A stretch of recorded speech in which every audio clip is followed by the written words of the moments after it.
Kas. Bismillahirrahmanirrahim. Assalamualaikum warahmatullahi wabarakatuh. Alhamdulillahirabbil alamin. Wal 'aqibatu lil muttaqin. Wala 'udwana illa 'alal zalimin. Asyhadu an la ilaha illallah wa asyhadu anna Muhammadan 'abduhu wa rasuluhu la nabiyya ba'dahu. Puji syukur kehadirat Allah Subhanahu wa taala yang mana telah memberikan kita rahmatnya kepada kita semua, sehingga pada kesempatan kali ini alhamdulillah kita bisa kembali berkumpul bersama untuk membahas pembahasan yaitu tentang media pendidikan Islam. Salawat dan salam selalu tercurahkan kepada baginda kita semua yakni Nabi Muhammad SAW. Baik, pada kesempatan kali ini kami dari kelompok 6 akan mempresentasikan materi pada kesempatan kali ini dengan judul Media Pendidikan Islam. Saya di sini selaku moderator. Sebelum masuk ke dalam materi, izin memperkenalkan anggota dari kelompok 6. Yang pertama ada saya sendiri yakni Syarul Zamzani dengan NIM 12 0204 0131. Kemudian ada rekan saya yaitu Afifatus Siddiqoh dengan NIM 12 0204 0139. Baik, langsung saja kita langsung masuk ke dalam pembahasan. Penjelasan yang pertama akan dijelaskan oleh Saudari Wafi. Kepadanya dipersilahkan. Baik, terima kasih banyak kepada Syarul yang telah memberikan waktu untuk menjelaskan. Pertama itu tentang apa pengertian media pendidikan Islam. Media berasal dari bahasa Latin. Medius berarti tengah, perantara, atau pengantar. Dalam hal ini, batasan makna media pendidikan dirumuskan pada beberapa batasan, di antaranya Gagne menyebutkan bahwa media adalah berbagai jenis komponen dalam lingkungan siswa yang dapat merangsang peserta didik untuk belajar. Dari beberapa pendapat ahli tentang media, kita dapat mengambil kesimpulan bahwa media adalah sesuatu yang digunakan oleh tenaga pendidik untuk meningkatkan kemauan siswa mengikuti proses belajar mengajar. Nah, alat pendidikan Islam itu segala sesuatu yang dapat digunakan untuk mencapai tujuan pendidikan Islam. Yang demikian, maka alat ini mencakup apa saja yang dapat digunakan dan mempunyai peranan penting, sebab alat atau media dapat digunakan untuk menuntun atau membimbing anak dalam masa pertumbuhannya, agar kelak menjadi kepribadian muslim yang diridhai oleh Allah Subhanahu wa taala. Selanjutnya, tentang hadis media pendidikan Islam. Apa hadis media pendidikan Islam? Dari Sahal Ibnu Sa'ad berkata, Rasulullah SAW bersabda, aku dan pemelihara anak yatim ada dalam surga seperti ini. Nabi Muhammad mengisyaratkan kedua jarinya yang dirapatkan, yaitu telunjuk dan jari tengah. Dari hadis di atas disebutkan bahwa pada saat itu Rasulullah SAW sedang memberikan pelajaran tentang posisi kedudukan tinggi dan terhormat dalam surga nantinya, serta berdampingan dengan Nabi Muhammad SAW. Rasulullah SAW menggambarkan hal itu dengan dua jari tangan, telunjuk dan jari tengah yang dirapatkan. Dengan demikian, para sahabat dapat menangkap dan mengerti pelajaran yang disampaikan dengan mudah. Hal itu disebut dengan sebagai media pendidikan. Selanjutnya, tentang fungsi media dalam pendidikan Islam.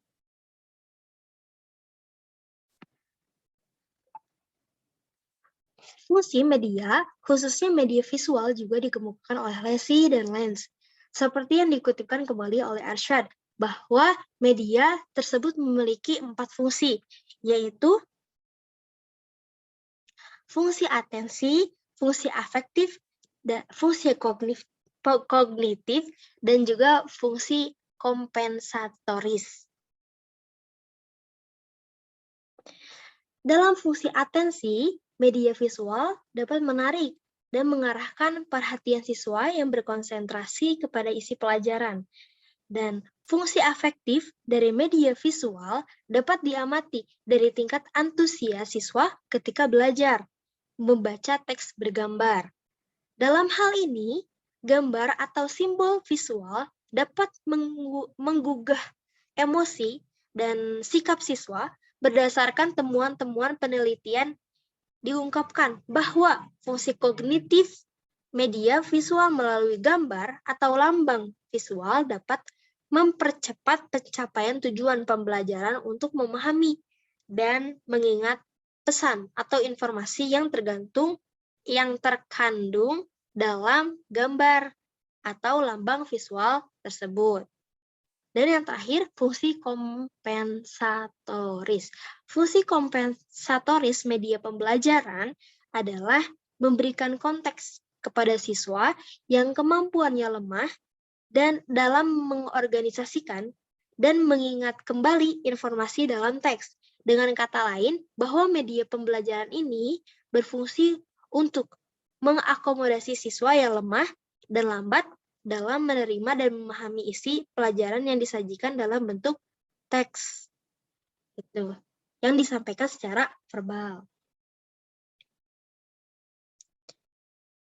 Dengan menggunakan istilah media pengajaran, Sujada dan Rifai mengemukakan beberapa manfaat media dalam proses pembelajaran.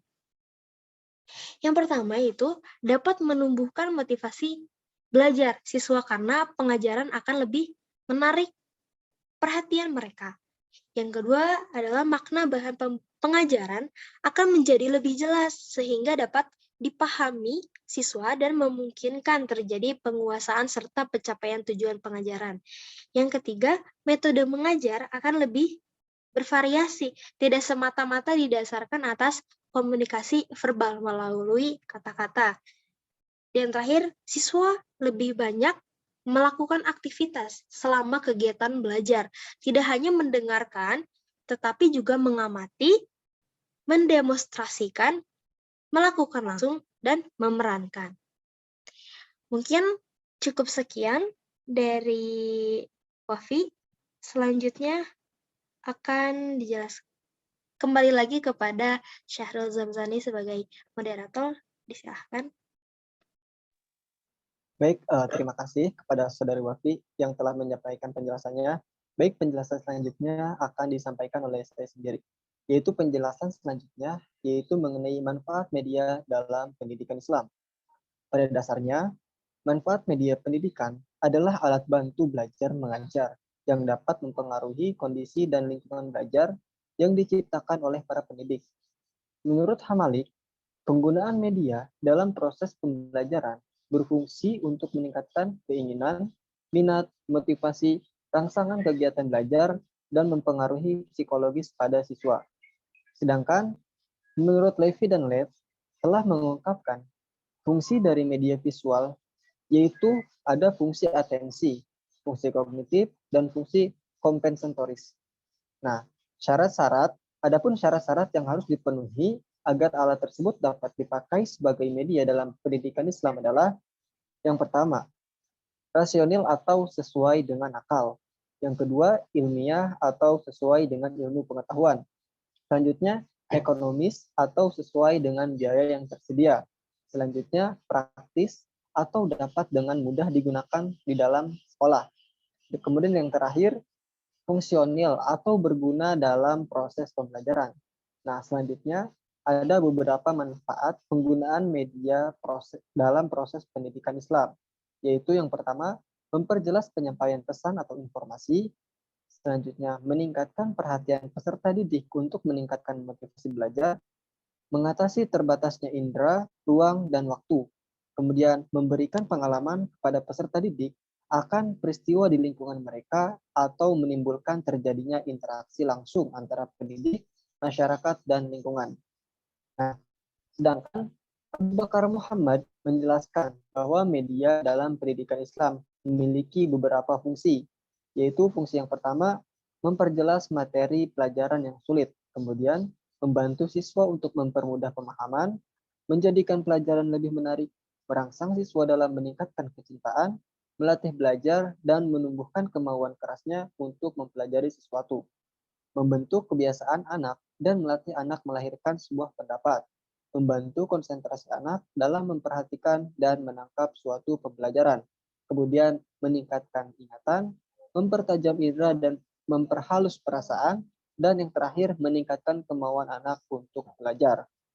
Kemudian pembahasan yang selanjutnya yaitu jenis-jenis media pendidikan Islam.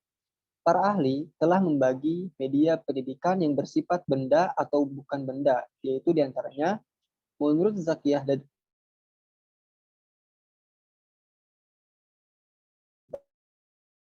jenis benda.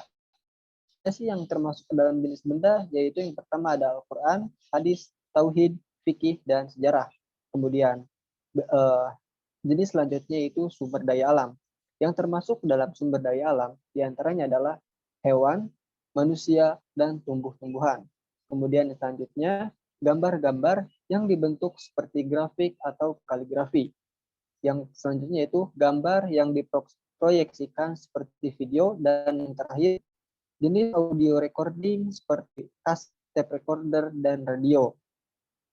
Selain alat yang berupa benda, ada pula media yang bukan benda seperti keteladanan, perintah, dan larangan, dan juga hukum. Nah, berikut adalah penjelasannya. Yang pertama ada keteladanan. Apa sih yang termasuk dalam keteladanan ini? Allah telah mengutus Nabi Muhammad SAW untuk dijadikan sebagai suri tauladan bagi umat manusia. Maka begitu pula dengan pendidikan Islam yang pada hakikatnya menjunjung tinggi misi rahmatan lil alamin, yaitu mengajar manusia agar tunduk dan mengikuti ajaran serta hukum Allah. Kemudian perintah dan larangan. Apa sih yang termasuk di dalam perintah dan larangan? Perintah dalam pendidikan Islam adalah berupa anjuran, pembiasaan, dan peraturan umum yang harus ditaati oleh seluruh peserta didik. Hal-hal yang harus diperhatikan dalam memberikan perintah adalah yang pertama, jangan memerintah bila tidak perlu. Kemudian, perintah ditetapkan dengan niat dan hati yang baik. Jangan memerintah apabila perintah pertama belum dilaksanakan. Kemudian ada juga diperhatikan akibatnya ketika kita akan memerintah. Dan yang terakhir adalah bersifat umum. Nah, apabila perintah adalah keharusan untuk melakukan sesuatu yang bermanfaat, maka larangan adalah keharusan untuk tidak melakukan hal yang merugikan, seperti larangan berbincang dengan suara besar, larangan berbuat tidak baik, dan sebagainya.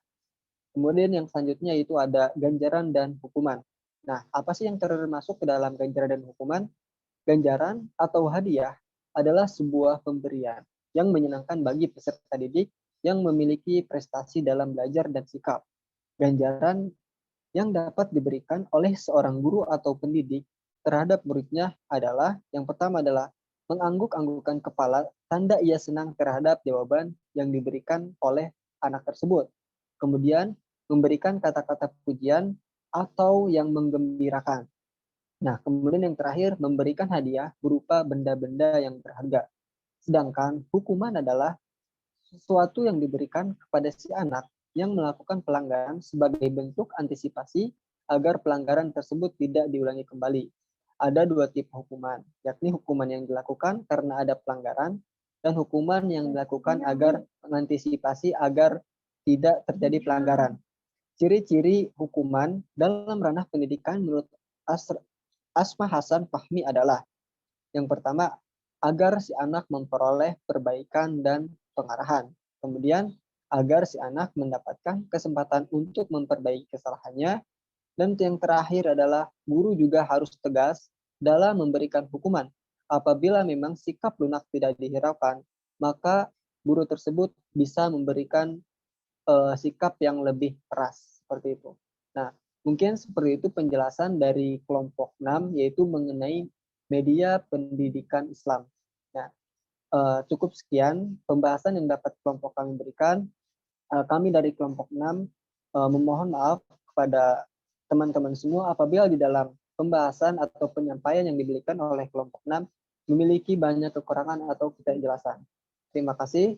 Assalamualaikum warahmatullahi wabarakatuh.